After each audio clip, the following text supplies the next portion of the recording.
Hi guys! Good evening to everyone. Now is February 23, 2026 Monday. As you can see guys, andito na naman ako sa koi fish pond ko kasi ang mga pets ko guys ay mga koi fishes. At ito po ang pond ko guys, maliit lang. Simple, small, butterball. Ito po, yan. Honestly guys, dito talaga ako nagtatambay guys pag wala akong ginagawa. Ito ang kasama ko dito guys, ang iPad ko. Yan. Ito. At saka ang tripod ko guys, oh. Yan. At ang ornamental plant ko guys. Guys, hindi nyo ba na-notice guys?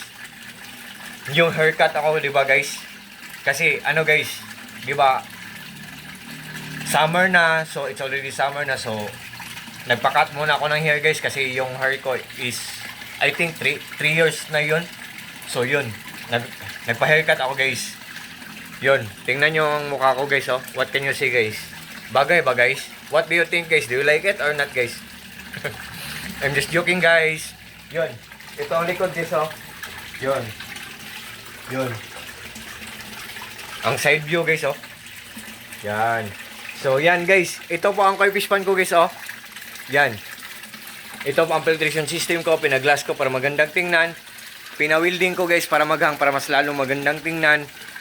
At guys, sa video kong to guys, ipiplex ko ang nagwa-waterfall sa pond ko. Yan ang tinatawag na submersible pump. Ang branded submersible pump ko guys ay Aquaspeed. Oh. Aquaspeed submersible pump. Ang lakas-lakas niya, sa sobrang lakas niya.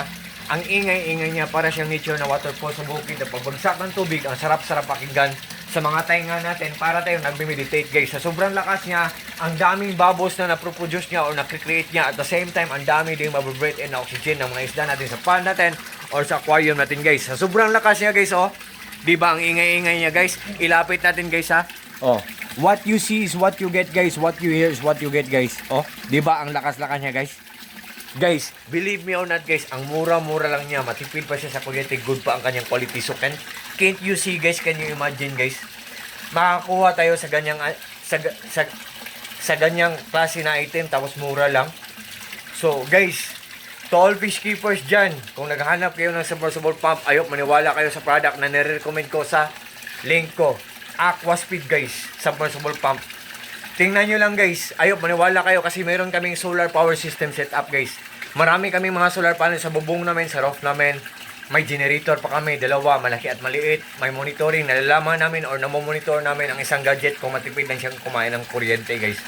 Ayok maniwala kayo sa product na nire-recommend ko sa link ko.